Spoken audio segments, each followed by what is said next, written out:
Assalamualaikum waalaikumsalam. Assalamualaikum waalaikumsalam. Ustaz, bagaimana hukum bekerja di bank? Bank apa dulu deh? Kalau banknya bank yang sesuai dengan nilai-nilai Islam yang baik, bank syariah dan sebagainya, halal kerjanya, silakan. Kalau antum kerja di tempat yang ada hukum Allah dilarang di situ, misalkan ada riba, ada yang tidak baik dan sebagainya, dan antum bisa ini memilih di tempat yang halal, tapi antum memilih di situ karena pertimbangan dunia yang haram, yang didapatkan juga salah. Ya kan? Kecuali dalam keadaan Anda belum mendapatkan sesuatu yang maksimal, sebagian bisa baik, sebagian belum bisa baik, gitu kan? Maka silahkan ambil sebagiannya, yang tidak baiknya ditinggalkan, tapi dalam rangka mencari yang halalnya sambil berjalan. Ini kaidahnya jelas, ad-darurat tubihul mahdzurat. Keadaan darurat membolehkan sesuatu yang terlarang sampai menemukan yang maksimal di situ sambil nyari. Tapi kalau antum punya pilihan mencari di bank misalnya yang sifatnya baik, hukum Allah diterapkan di situ, dapat di situ misalnya, penghasilannya ada, kenapa mencari sesuatu yang lain? Ya, dan rezeki itu kan nggak berubah. Ya, nggak berubah. Antum sampai meninggal, rezekinya akan segitu-gitu aja. Ada yang 1 miliar, 100 miliar, 1 triliun, lebih daripada itu. Antum sebelum rezekinya diberikan sempurna, nggak akan meninggal. Nggak akan meninggal. Antum dapat misalnya kan, yang halal. Ini dapat dengan yang haram. Sama-sama ini 1 miliar, ini 1 miliar. Jadi kalau bisa ngambil dengan cara yang halal, ngapain ngambil yang haram? Yang bedanya cuma keberkahan aja. Keberkahan. Orang kalau sudah disayang oleh Allah Subhanahu wa taala, berkahnya banyak diturunkan, dibuka di langit dan di bumi pintu berkah. Quran surah 7 ayat 96. Walau anna ahlal qura amanu wattaqau la fatahna 'alaihim barakatin minas sama'i wal ardh. Kalau satu penduduk negeri bisa selampung nih, semua beriman dan meningkatkan takwa. Ya, kerjanya karena iman, salat tidak ditinggalkan, malam-malam tahajud, puasa sunnah dijalankan. Masya Allah, itu la fatahna 'alaihim barakatin minas sama'i wal ardh. Dibuka keberkahan di pintu langit dan bumi. Kalau keberkahan sudah turun, berkah itu artinya sedikit tapi banyak manfaatnya. Jadi oleh Allah Subhanahu wa taala diberikan berkah supaya enggak capek mikir. Rezekinya segitu juga, 1 miliar. Cuman disimpan oleh Allah tuh.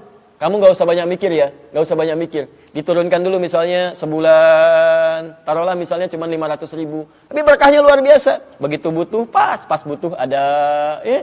Mau beli buah, temennya datang. Beli buah ya, saya aja yang bayarin. Masya Allah. Mau beli makanan, tiba-tiba temennya yang lain datang. Masya Allah. Ya, begitu berharap sesuatu, datang kiriman dari yang lainnya. 500.000, awet sebulan nggak dipakai. Masya Allah. Ya, terus ya begitu tuh, jalan. Jadi nikmat. Dan hatinya juga nggak mikir macam-macam. Nggak mikir macam-macam. Mau berangkat, temannya datang, ikut saya aja yuk. Masya Allah, nggak mikirin bensin, nggak mikirin ngelap mobil, nggak mikirin macam-macam, gitu kan? Biasa aja. Kalaupun punya nggak sibuk dia, capek gitu ya. Nggak dalam keadaan lelah, nggak dalam keadaan capek. Ini tidak.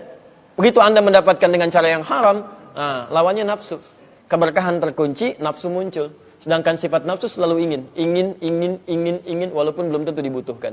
Makanya, kalaupun yang terlihat sudah banyak, di rekening misalnya sudah ada 500 juta, rasanya kurang aja. Masih ingin terus. Antum modal kerja 10 juta. Dapat keuntungan pertama misal 5 juta. Masya Allah, keuntungan yang kedua misalnya 3 juta. Yang selanjutnya 1 juta. Nah, maaf, menurun atau naik? Tuh, antum bilangnya turunkan, itu bukan untuk turunkan. Barangkali kamu pikirnya terlampau banyak. Dikasih 5 juta, kemarin sholat sunnah ketinggalan. Turuninnya 3 juta dulu gitu kan. Walaupun di atas modal juga. Supaya antum mikir, yang 5 juta aja belum dikeluarin. Masa mau mikirin yang lain? Itu mau kumpulin sampai kapan lagi? Aja begitu terkumpul capek hidupnya. Silahkan cek, orang yang bekerja dengan nafsu, apalagi mendapatkan dengan cara yang haram, hidupnya nggak akan tenang. Ngitung terus. Ngitung. Tapi tipikal manusia memang pengen kelihatan. Hidup antum 5 miliar misalnya, pilih mana ya? Diberikan sekaligus 5 miliar bisa dipegang begini. Atau disimpan oleh Allah. Begitu butuh, baru diberikan. Pilih mana? Oh, masa? Umumnya pengen dipegang. Antum belum gajian aja udah sibuk gitu kan. Allah gini. Masya Allah gitu kan. Ya. Isi uang belanja 3 hari lagi belum selesai sudah mikirin gitu kan.